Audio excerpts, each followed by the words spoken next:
जिंदा मनुष्य हर सप्ताह दानव के भोजन के लिए कहां से आएगा? आखिर कौन अपने प्राण देने के लिए तैयार होगा? ये सब बातें सोचते सोचते राजा के दिमाग की नसें फटी जा रही थीं। फिर कुछ बुद्धिमान मंत्रियों की सलाह पर राजा ने घोषणा करवा दी कि जो भी व्यक्ति अपनी बलि देगा उसे उसके वजन के बराबर चांदी के सिक्के दिए जाएंगे। नगर के लोगों ने जब राजा की घोषणा सुनी तो हर तरफ उसकी आलोचना होने लगी। कैसा राजा है ये जो अपनी ही प्रजा के लोगों को मौत के मुंह में धकेल रहा है? भला कौन मूर्ख होगा जो धन के बदले अपने प्राण देने को तैयार होगा? और वैसे भी मरने के बाद धन किस काम का? ऐसे ही दिन बीतने लगे। कोई भी व्यक्ति राजा की शर्त मानने को आगे नहीं आया। राजा की चिंता हर खत्म होते दिन के साथ बढ़ती जा रही थी। दानव को दिए वचन में अब बस 2 ही दिन शेष थे। राजा के नगर में एक घर भीखा का भी था। भीखा के परिवार में उसका पिता, उसकी पत्नी और 2 बच्चे थे। भीखा मेहनत मजदूरी करके बड़ी ही मुश्किल परिस्थितियों में अपने परिवार का लालन पालन करने की नाकाम कोशिश कर रहा था, क्योंकि हर रोज उसे काम भी नहीं मिलता था। परिवार की स्थिति इतनी दयनीय थी कि जिस दिन भीखा को काम नहीं मिलता उस दिन परिवार के सदस्यों को भूखा ही सोना पड़ता।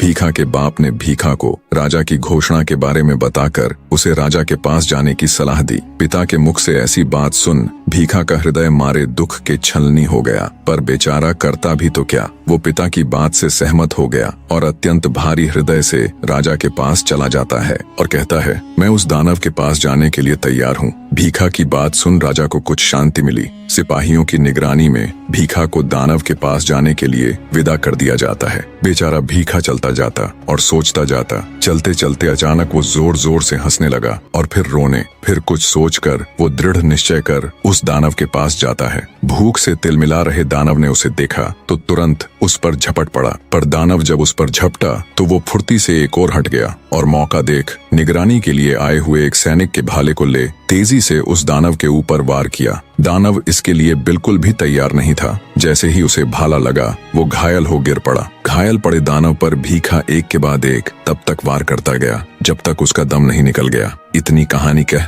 दैत्य दंभिकासुर राजा विक्रमादित्य से बोला, बताओ विक्रमादित्य, जब राजा के सिपाही भीखा को दानव के पास लेकर जा रहे थे तो वो चलते चलते अचानक से हंसा क्यों और फिर रोया क्यों? राजा विक्रमादित्य बोले, सुनो कपटी राक्षस, जब भीखा को दानव के पास लेकर जाया जा रहा था तो उसने विचार किया कि इस दुनिया में कोई किसी का नहीं, पैदा करने वाले पिता से लेकर प्रजा का रक्षक राजा तक। इसी विचार के साथ वो पहले हंसा और फिर रोया। फिर उसने सोचा कि मनुष्य को अपने भाग्य की लड़ाई स्वयं ही लड़नी पड़ती है। बस इसी बात ने उसे प्रेरणा दी और वो उस आदमखोर दानव से भिड़ गया और विजयी हुआ। विक्रमादित्य का जवाब सुन दंभिकासुर बोला, तू वाकई में बड़ा बुद्धिमान है विक्रमादित्य, पर अफसोस इस बात का है कि अब तू मेरे हाथों मरने वाला है।